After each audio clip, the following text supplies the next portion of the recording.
Welcome back to the Path Talk Show, and today I have an exciting guest. He has over 29 professional fights. He has a world bronze medal, and he's an Olympian. Welcome, Paul Fleming. Thanks for having us. Thank you. It's great to speak to you again. Last time we spoke was on Millennial Success. Yeah. And we had one of those woo-woo episodes. Yeah. Yeah. But we've known each other for a little bit, eh? Yes, for quite a few years. Yeah, we ran into each other in gyms. I guess with being in the fight game, competitive, physical sports, you kind of run into people and you know people. So Yeah, it's so true. It is a small space, and when you meet a lot of the top athletes, we all tend to get together, especially at Olympics, Commonwealth Games, and all these big events. Yeah, for sure. Yeah. And how are you finding the Olympics this year in terms of everyone's performance? Man, it's it's our most successful Olympics ever. So that's pretty awesome, and it's good to see. I don't know whether you know, but I designed the uniform. I was going to bring that up. Yeah, so I designed the uniform.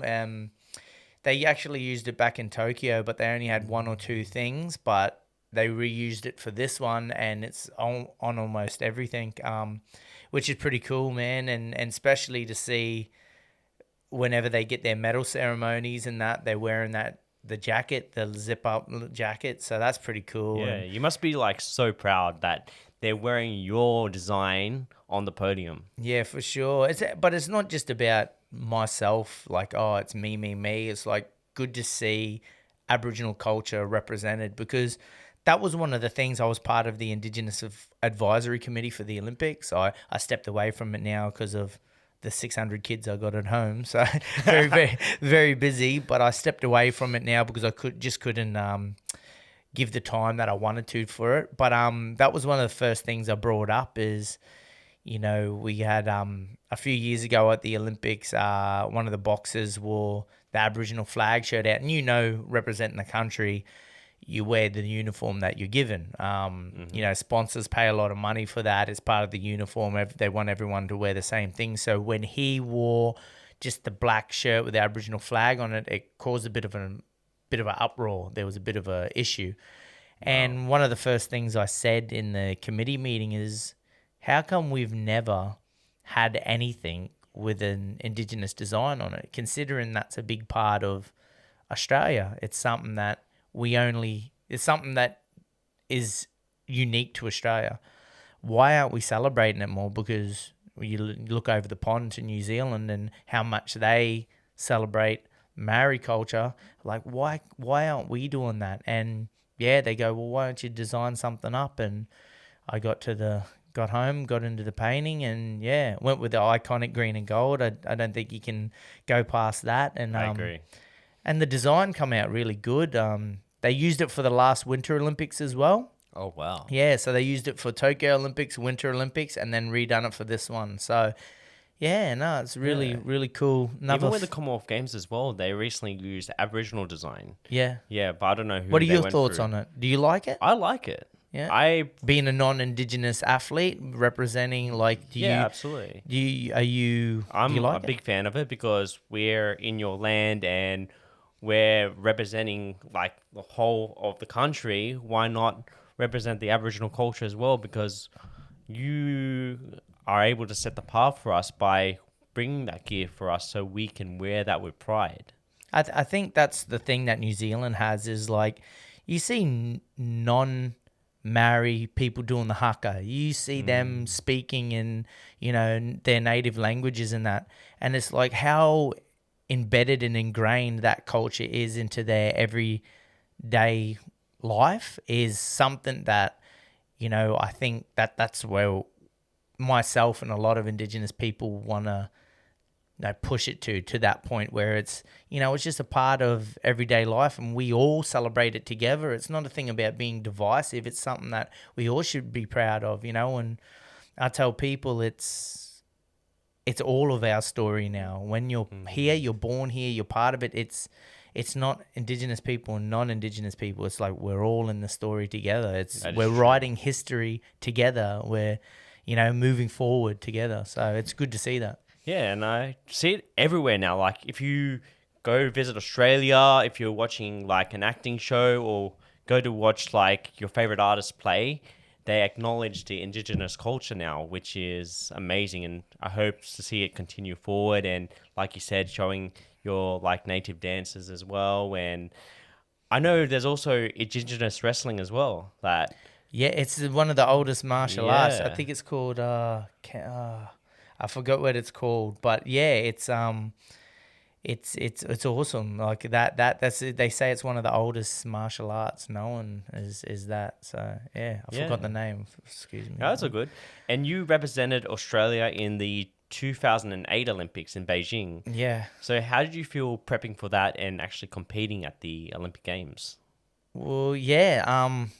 Well, as you know, Commonwealth Games and Olympics come around every 4 years, like on a 2 year difference. You know. I tried out for the 2006 Commonwealth Games.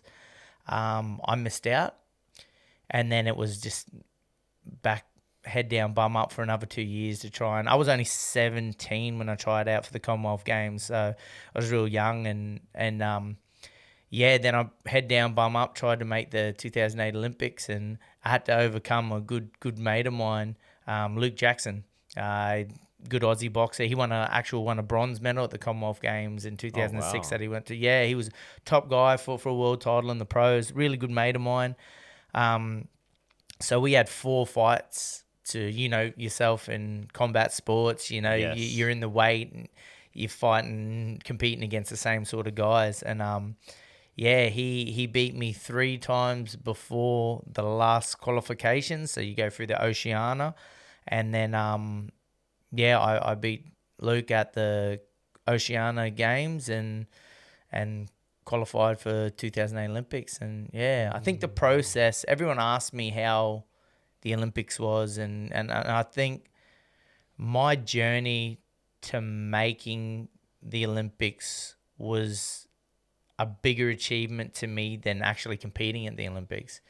Like just weighing up everything I had to overcome, like moving away from small town up in far north Queensland with like a little dream. Like, I ran the Olympic torch when I was 12 in my hometown. Wow. And then I'm like, I want to go to the Olympics. I always played rugby league from when I was little. And then I'm like, I want to go boxing. It was always something that I had in my mind. Like I always liked combat sports.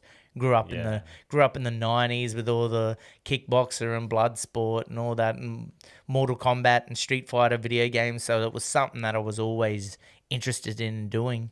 And then had that little dream that I wanted to go to the Olympics, and left my home and my small town at 16, 17 years old. And yeah, I think that process was more gratifying than actually competing there. It is a big sacrifice, and a lot of people don't realize how much of a sacrifice it is to be able to get there, because I can speak from a wrestling point of view of it, where nowadays when you're trying to try out for the Olympics, obviously you have to win your Australian title, Oceanias, and then from there we have to compete with the Africans. Yep. And if you place the top 2 in that's when you qualify for the Olympics. Yep. Or you have to place top 5 at Worlds, which is like the top 6 athletes. Yeah. Or you can win the World Trials. Yeah. And the World Trials are the hardest way to go. Yep. So the best way to win is usually the Oceania Africana, Yep. which is still a hard way to be able to get there. And I know for my cousin who recently competed yesterday at the Olympics, he had to spend about 90 days in Kazakhstan and Kyrgyzstan before actually going to Paris. Wow. So it's a big sacrifice. And that's the thing, because, we live so far away from everything. We're already behind the 8 ball when it comes to especially boxing, wrestling, whatever, when all the best countries are all the way over there and they're a couple of hour plane flight, and you can fly a couple of hours that way, and be in a whole different pool of competitors, a whole different, top guys, where over here you kind of stuck. So, I think that was the problem with us when we get on that stage, but we actually just won 2 medals I think this is the first time I read since 1960 that we've won dual medals at the... Charlie Senior and Caitlin Parker. Caitlin dethroning the world champion as well, which is phenomenal. Yeah, for sure. Yeah. And I think, and yourself, it's hard when there's no pool, so it's like name and a hat. You pull out. If you pull Russia, Kazakhstan, whatever the top countries are, Cuba, I know they're a great country. America, they're the top kind of countries in wrestling. That's right. If you pull one of them in the first round, you lose, you're out. And that's the same with boxing. So I think some of our fighters, Caleb Peters and the big Samoan guy, he drew the world champ. Wow. Caleb drew the world champ first fight. The Samoan guy drew him the second fight. And sometimes you just don't get the good draw, and it's a lot harder. That's true. And I think that's the same in wrestling too. So yeah, it is. And it's a knockout comp. And unfortunately, when I went to the Olympics, I had arguably the best amateur boxer in the history of amateur boxing in my division, Lomachenko. Oh, So Lomachenko was my weight at the 2008 Olympics where he won his first gold. And he was the last fight of the A side and I was the first fight of the B side. So we were only ever going to meet each other at the end. And unfortunately, I drew the eventual silver medalist who fought Lomachenko in the final in the first fight. We had a cracker fight. It was a great fight, but, I lost and I was out. And how did it make you feel after receiving that loss? There was nothing more I could have done. Like, I fought a hell of a fight and it was an amazing fight. Even the commentators said, like, it's one of the best fights we've seen so far at the Olympics. And, I was just, the only time I'd ever be upset about my performance is when I knew I could have given more and there was nothing more I could have done. So I was super stoked and, to lose to a guy who goes through and wins the silver medal and loses to Lomachenko, like, what more can you do, Yeah, that's true. And I was happy with that. I was happy with my performance and, I've been to all these countries and everyone goes, oh, how's these countries? I'm like, if you're sightseeing, you're out of the competition. So you never want to know what the country looks like because you want to be there until the last day. Well, unfortunately, but fortunately, I got to do a bit of sightseeing in China and do the Great Wall of China and all that stuff. So that was pretty cool. Yeah, that is pretty cool. That is. Yeah, and it's cool too to see the females are performing and receiving most of the medals for Australia as well. Like, yeah, we were talking about that just before. It's it's our most successful Olympics ever, and it seems like we're saying that every Olympics. Like last Tokyo Olympics was our most successful, and we still got however long, a week or like another week to go. A week. I mean, we're still going to add some more medals in there, which is awesome, and and majority were female. I've been so far, and it's great to see, female sport getting more recognition. I think we've seen a little bit of a tide change when the Matildas were doing so well. Unfortunately, they got out earlier in this competition, and I think it was just a thing of getting a not best draw. They got a pretty tough draw as well. But I remember when they were going for the World Cup,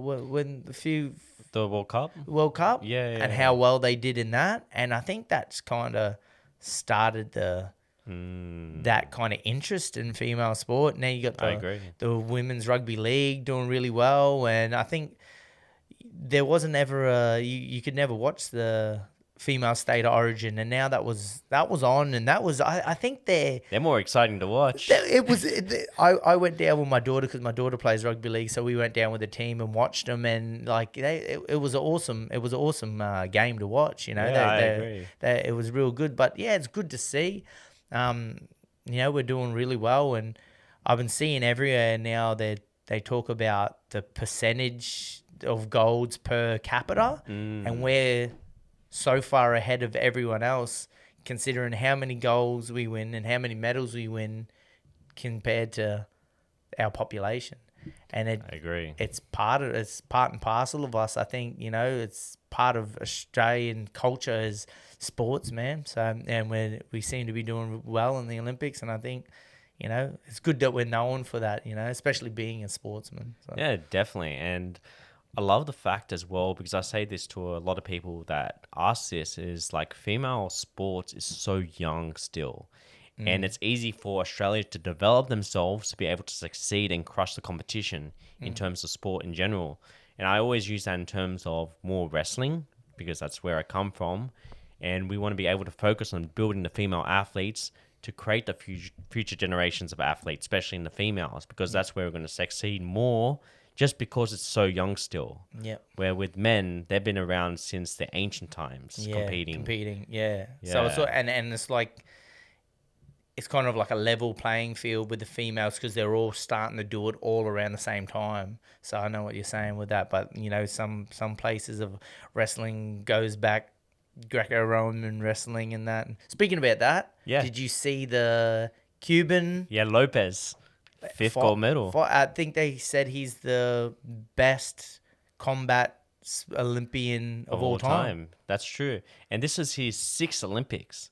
So the first Olympics, he actually came 9th. Wow. And then from there, he made a strong comeback and winning gold all the way through until just recently, 6 which Olympics. is Paris. So how many years is that if it's every 4 years? So 6 times. It's like over 20 years.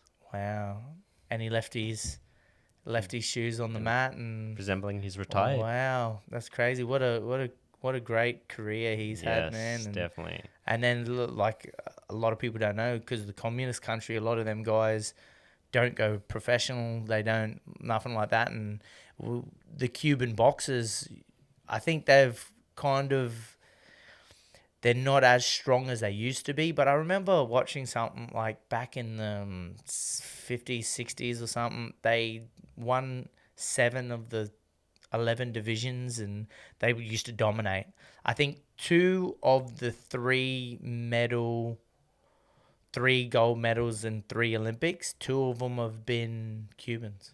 Wow. Yeah, Felix Savon and Teofilo Stevenson. And Teofilo Stevenson, they wanted him to go pro and fight Ali. Wow, really? I think only out of all the Olympics he went to, I think only one person went the distance with him at the Olympics. He stopped everyone.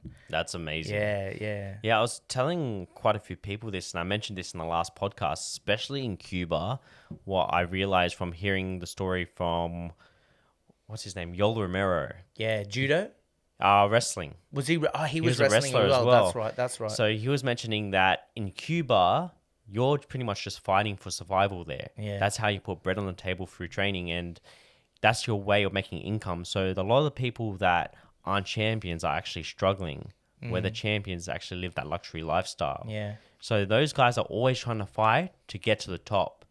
And the guy at the top is always remaining at the top and has to hide when he's sick or injured, just to be able to stay at his best and always perform during training and competition. Yeah. So it's like a killed or be killed mentality there. It's like... And that's what's a lot different to a lot of Western countries. And, you know, we box or wrestle because it's something cool and we get into it. And it's like, oh, I'm going to do it and we'll see. Like, but we got that many other options.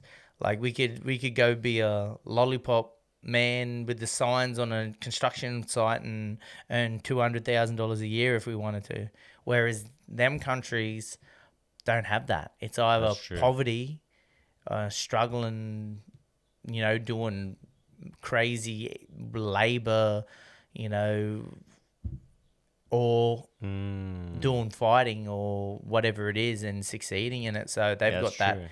You know, there's no other choice but to be a champion, and a lot of these countries are like that. So I think when you're fighting or when you're competing, it's just like, oh, you're doing it because you like it and you're going to get a little bit of notoriety about it. Or, no, I'm doing it to feed my family or else I've got nothing. So that's like Manny Pacquiao. Manny Pacquiao used to collect rubbish on the street and cans and stuff when he was a little kid, and he got into boxing because...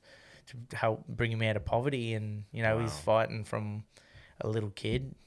Yeah, absolutely. And now he's like the prime minister, whatever, of Philippines. Yeah, I was just going to mention that. And he's a goat. He is. He's one of the greatest fighters. He holds a record for the most titles and the most divisions. Wow. 9. He's won 9 divisions. 9 divisions. 9 divisions from That's like 51 to 67, I think. Yeah. Wow.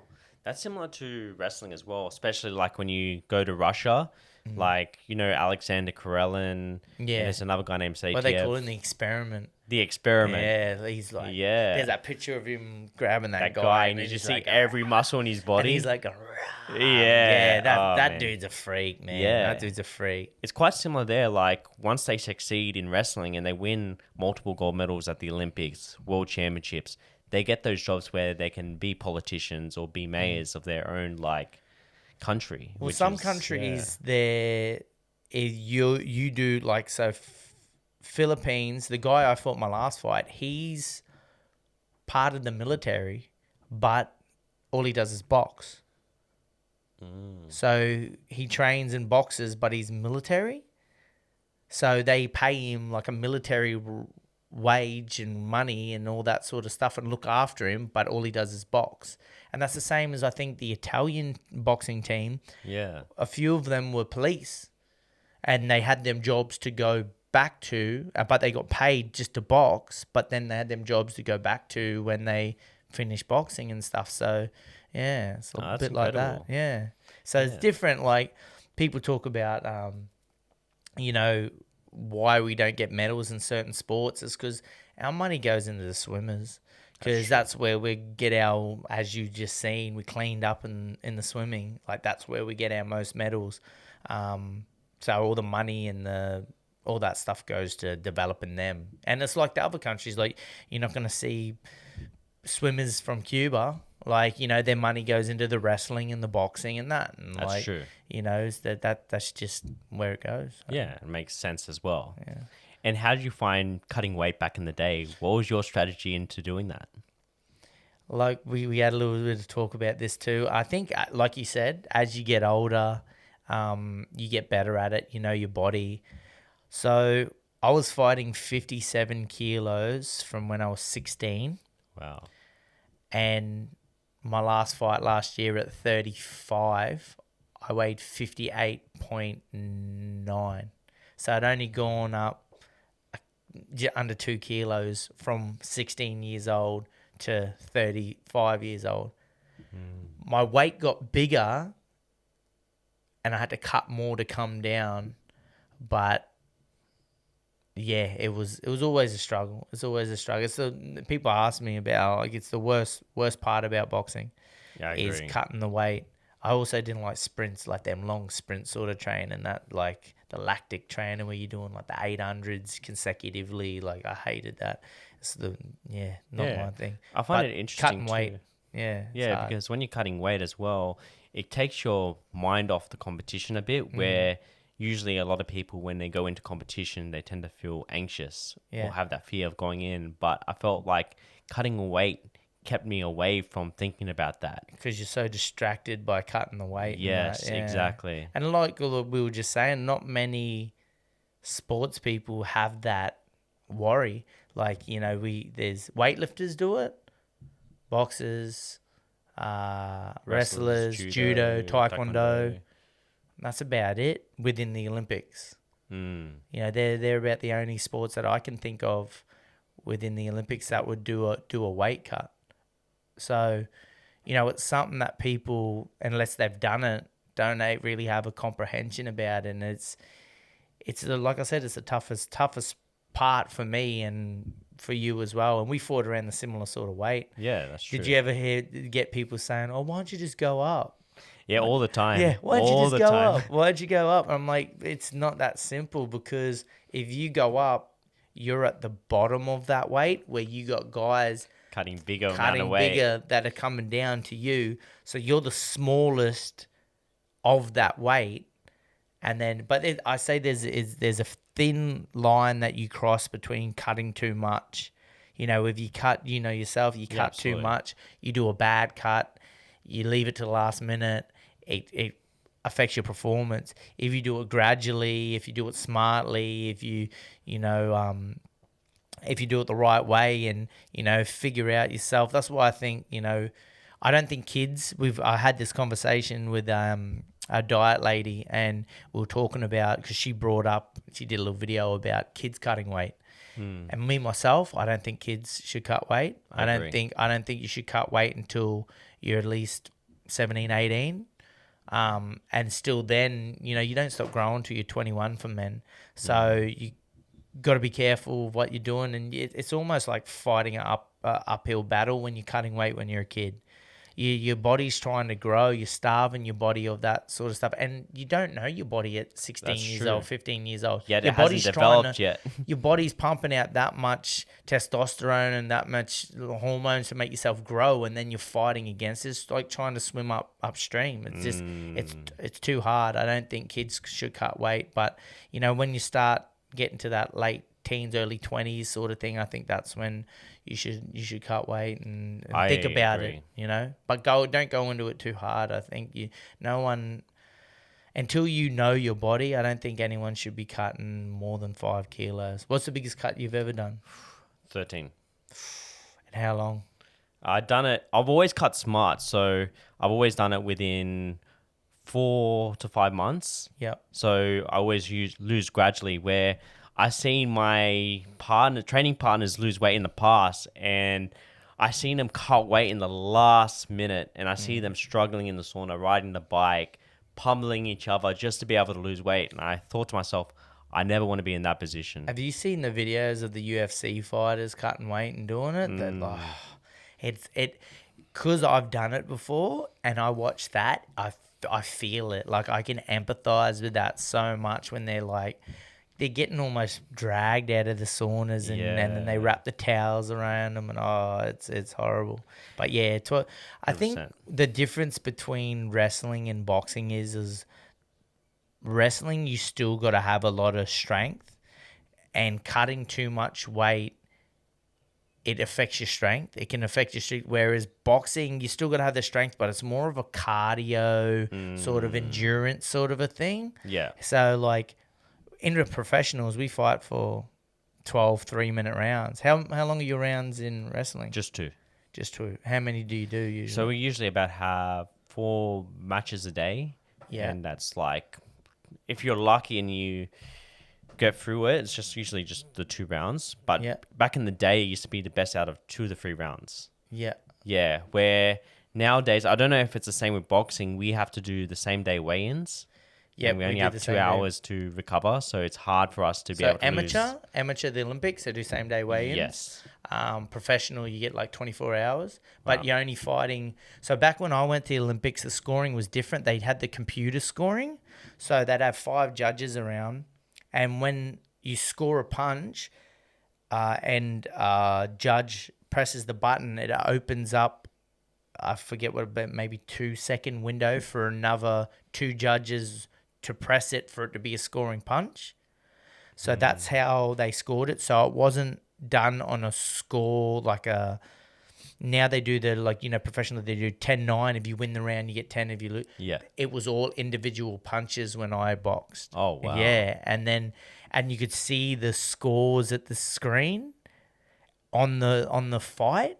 So they when you're watching from home and you see a punch score but then don't see it registered, they'll be like, oh my God. So it'll look different, whereas when it's just a scorecard thing where it goes back and they just give, oh yeah, he won the round, so we're giving him 10, and he lost, we give him a 9. Wow. So yeah, that's how it was back, and we used to do 4 2s, but now it's 3 3s and the scorecards in this one. Yeah, so it used to be that, then it went to the computer, and then now they've gone back. So yeah, and it was different. I think it's different as well. There never used to be a lot of in-close fighting when I boxed, because you wanted the punches to be very long so all the judges could see it. Because if you get in close and you land in shots tied in, this judge behind you can't see it. That judge is there, can't see it. Maybe 1 or 2 punches. But if you score a real long punch out, it gives everyone the chance to see it. Wow. But now it's changed, because now it's more work rate. Who's working more? It doesn't, as long as you're throwing punches and it looks like you're the busier, then you're going to win the round. Yeah, that makes sense. So it's changed. It changes the way that you fight and all that stuff. Wow. So. And what do you find the biggest differences in terms of the amateur boxing and the pro boxing style? Amateur boxing's frantic. It's because you only got them couple of rounds. You you're just going at a million miles an hour, just trying to be busy as you can. Whereas professionals, you slow it down. And amateurs, you got the bigger gloves. Back when I was doing it, you got the headgear, but now they've taken the headgear away, so now there's no headgear. But like you have more padding, so you wouldn't see many knockouts back in the day, unless you were a scary heavy puncher.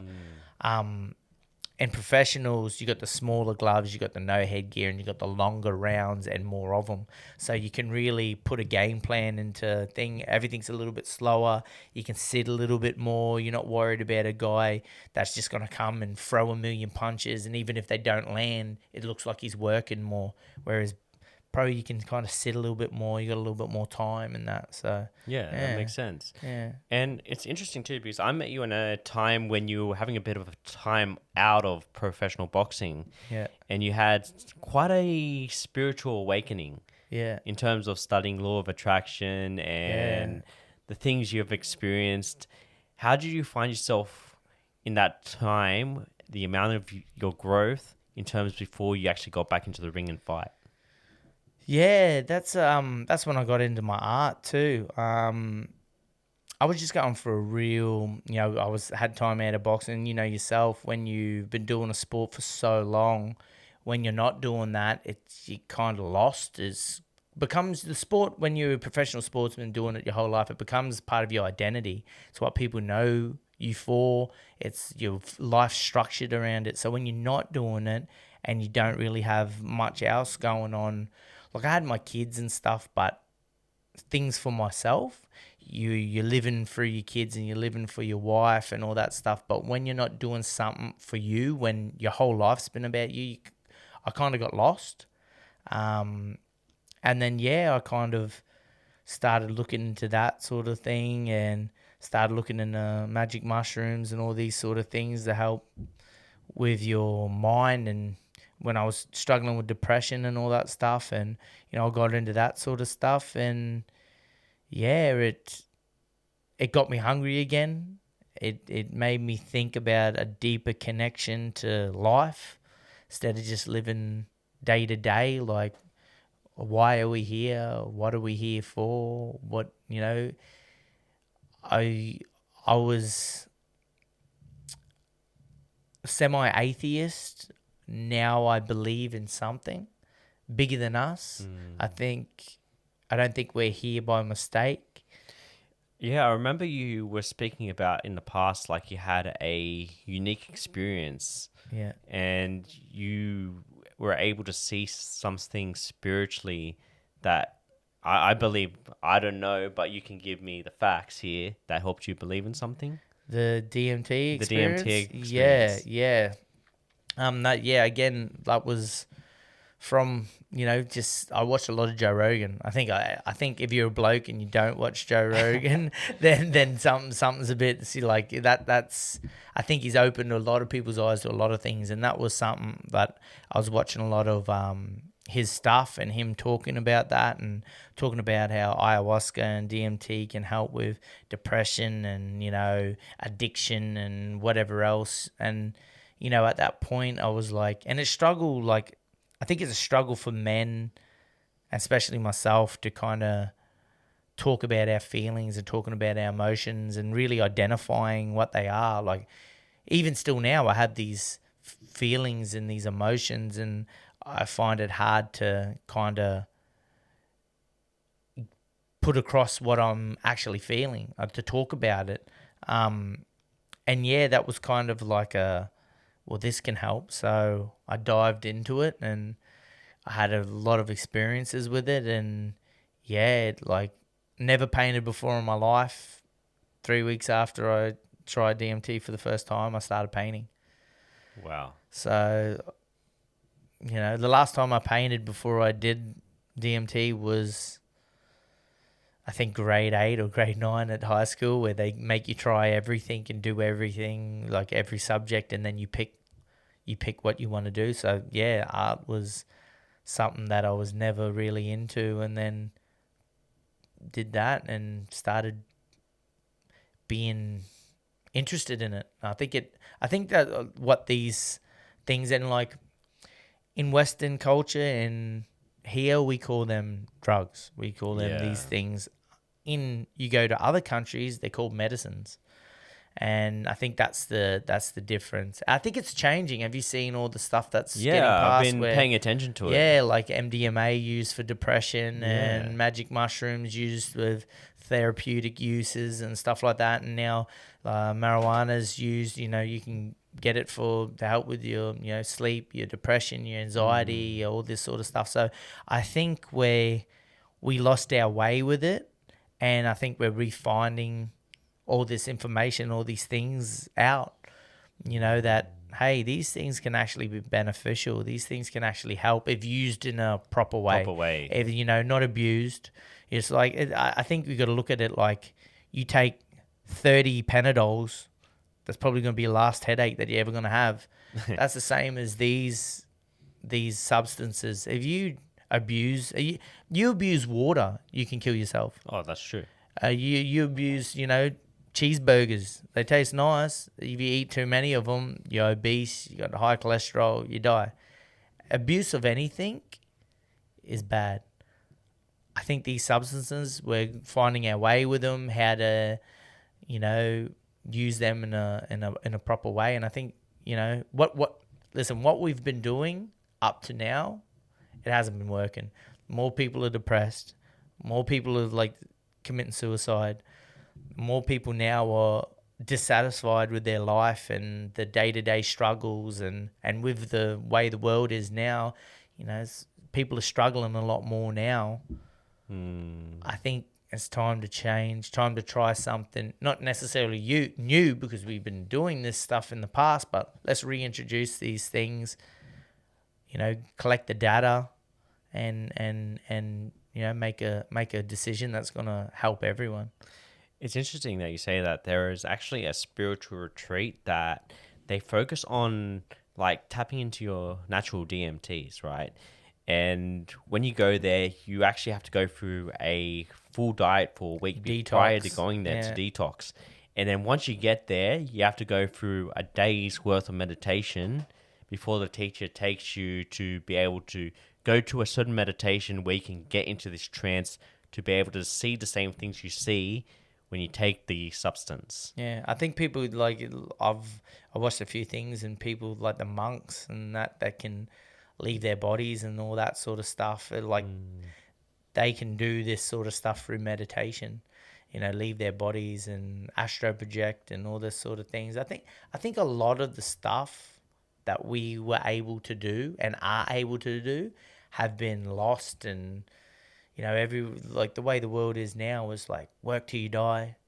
Yeah. No one really knows what it is to live. We're just living to survive. A lot of us, majority of the world, and some of us aren't even living to survive. You got people living in countries where they can't feed themselves, where they're dying of all these things, and poverty is a man-made thing. Let's be honest. True. Let's be honest. Poverty is a man-made thing. People starving to death, that's man-made. There's cures to diseases, but if you don't have enough money, if you don't live in a certain geological position, you're going to die from it. And that's all man-made, and I think a lot of people are waking up to it and realizing this. I grew up in the era of your dad watches the news, 6 o'clock, swears by it. That's their Bible, the news. And now I think a lot of that change too has come from, I think COVID woke a lot of people up. Yes, I agree. I think a lot of COVID, there were groups of people that didn't necessarily see eye to eye that began seeing eye to eye when all the COVID stuff happened. And I think it opened up a lot of people's eyes because there was a lot of disinformation, not necessarily coming from the everyday person, coming from the news outlets, the media. And now there's things that have come out now that it wasn't black and white. It wasn't how it was portrayed to us. And I think that, and it created a lot of rifts between people. It was a weird time. And I think since then, a lot of people have kind of woken up to be like, wait a second, these guys aren't. I don't think they're telling us the whole story. And what else are they? What else are they lying about, or what else are they withholding things from? You know, so. It's interesting that you say that, and like it's hard to break it down into so much detail. Where in the past, like we tend to choose to stay and remain in poverty, where in life we actually have choices, but because we are educated through the news, it gets us stuck in thinking in a certain way. And I heard this thing the other day, which is so true as well, where the truth is covered by the bodyguards of lies. Until you can uncover and break away from the bodyguards of lies, you can see the truth. Mr. Anderson. Mr. Anderson, yeah. Like Mr. Anderson, Agent Smith. They're like like the Matrix, you know? They got the guys that we notice in the Matrix when you start mucking around too much, the system realizes and is like, hey, what are you, like, if you stick your head out and like start making too much noise, it's like, hey, it's against this. Like they're almost programmed. And that's what I think was happening with when you were like, oh, I don't know about this. All the people that were programmed, and them news people was like, oh, you're a conspiracy, you're this, you're that. Oh, that's...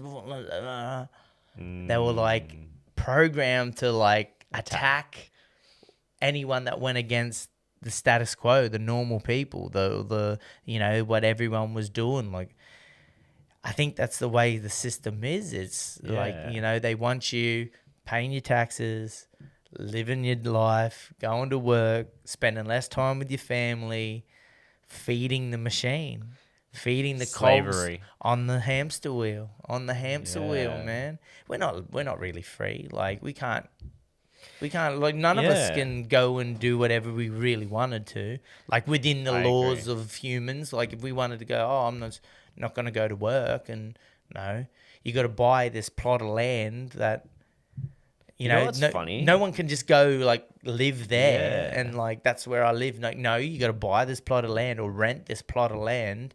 No, like you can't just go eat whatever you want. You know, you can't go kill these animals and eat them. Like, yeah, fish and that, but you can't go do this and do that. Like, you got people going, why are you doing that? Why? You know, Aboriginal people can go eat off the land and that. Yeah, for sure. But up north heaps. So there was this big lawsuit that went through the courts about a friend of mine's uncle that killed a crocodile. And this is like how the laws changed for Indigenous people to be able to hunt on the land, because, they were charging him under this act, or like, killing native wildlife. He's like, well, my people have been doing it for 80,000 years, like, and they changed the laws so we can go hunt on our lands and stuff like that. So, but sadly, a lot of it's being lost. Like a lot of the stuff that was taught of us, how to hunt and how to do these things, is being lost in that. So, and when did you find it was starting to be lost? Obviously, got invaded and things started to change. Yeah, I think so. Like on the coast here, all the way on this is the east coast of Australia.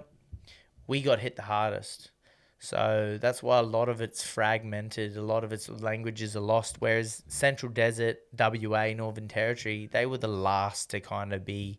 There were Aboriginal tribes that only seen white people for the first time still into the 70s. Wow. In Central Desert and that. So I go to Northern Territory a lot. So I go there a couple of times a year, and I work with Aranda Boxing, which is in Alice Springs, and we go out to remote communities and do boxing and well-being and programs out there, and bring these communities that don't have the opportunity in that. So we go out and do that. I've been up there five trips now, and a lot of them people there, English is some of their second, third language.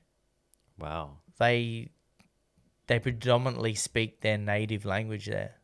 Like, and it's a weird situation. Like, to me, they would have been better off if they didn't know anything about Western culture.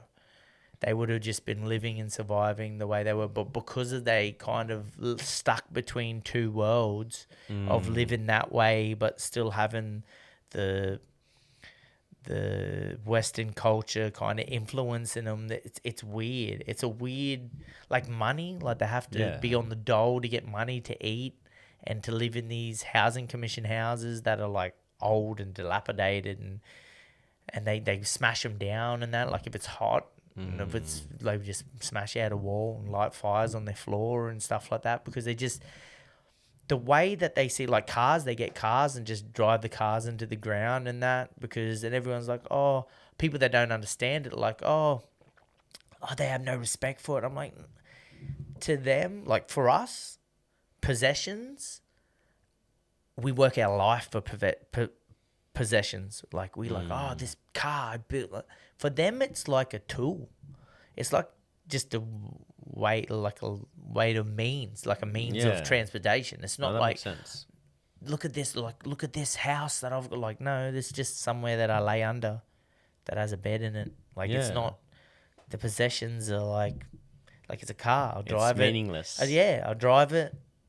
Like you use a shovel, the shovel's stuffed, just throw it away, get another shovel. And that's the way that they see possessions like that. Like the car, the car, driving around everywhere. Like, ding, drive it through the bush, boom. Oh, it's just a car. Yeah. Like wearing your shoes. Like, I got a scuff on my shoes. When the shoes are shit, you throw them away, get a new pair. That's how they see possessions like that. That's interesting. The car, oh, shit now. Oh, just park it up there, get another car. So it's weird sort of stuck in, like they know that there's a other way of living, but can't really obtain it.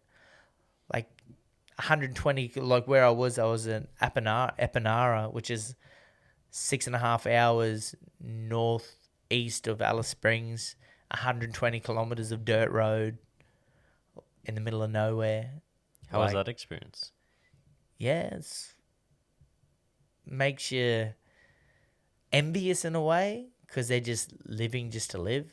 Like they don't have the stresses, but then sad in a way, because they're trying to live that Western world infiltrating their way of living, and they're kind of, it's like a blessing and a curse sort of thing. Yeah, that makes sense. Yeah, they would have been much happier. The way I get it, the way I perceive it, is they would have been much happier if it was never introduced. They would have just been surviving, living, no 9 to 5, no worrying about getting payments, not worried about buying Cokes at this corner store. Like, they just would have been living.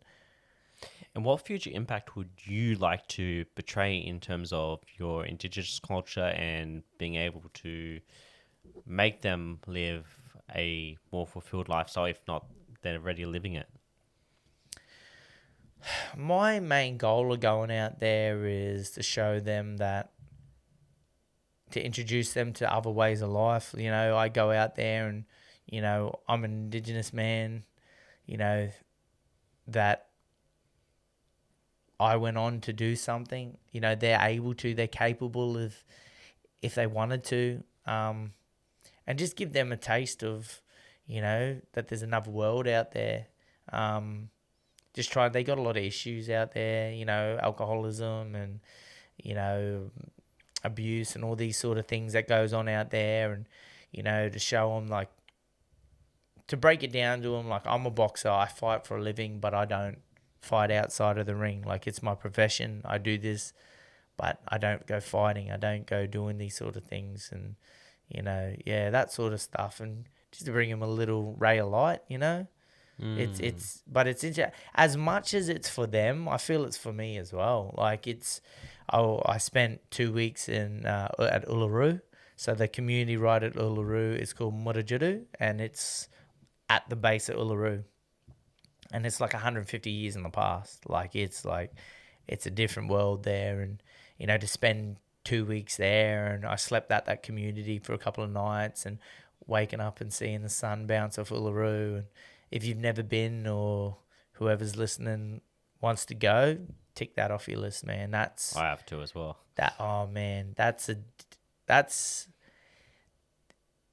Photos don't do it justice. Like, it is incredible. Like Wow. it just feels different out there. It feels different. For one, when you're driving up, it pops out of nowhere. Like you'll be driving up and then you're like, it's there, and you're like, where did that come from? Because it's flat. Majority of it's just flat red dirt, and then all of a sudden Uluru just pops out, and the sheer size of it, it's like a kilometer or something just around it. Like it is huge, and another 2 and a bit is buried underneath. So Uluru sticking out of the ground, another 1 and a bit is underneath the ground. Wow. So there's more buried underneath the ground than there's on top. It's like that's incredible. Like a big rock. You know when you go in the garden and the rock's sitting in the garden and most of it's under. It's like that. Like, and it's flat. There's nothing there. But there's another there's another rock formation over this side, and it's called I forgot the name. It'll come to me, but the meaning of it is many heads, and it looks like just boulders in that, and you can actually walk through it, and there's like canyons in it, and it's like that there, because Uluru you can just walk around it. Yeah. There's so many tourists there and stuff like that. Over at that one, not many, like it's not that popular, but you can walk through it, and it's like a 10K walk through it. So it's like a hidden gem. Big canyons and stuff, and yeah, it's awesome, and that's cool. You can see it from there, and it's awesome. And one of them looks like Homer laying on his back like that, like the nose. That's so good. That's why they call it many heads, because it just looks like heads and all that stuff. Yeah, that's cool. And I just have one more question.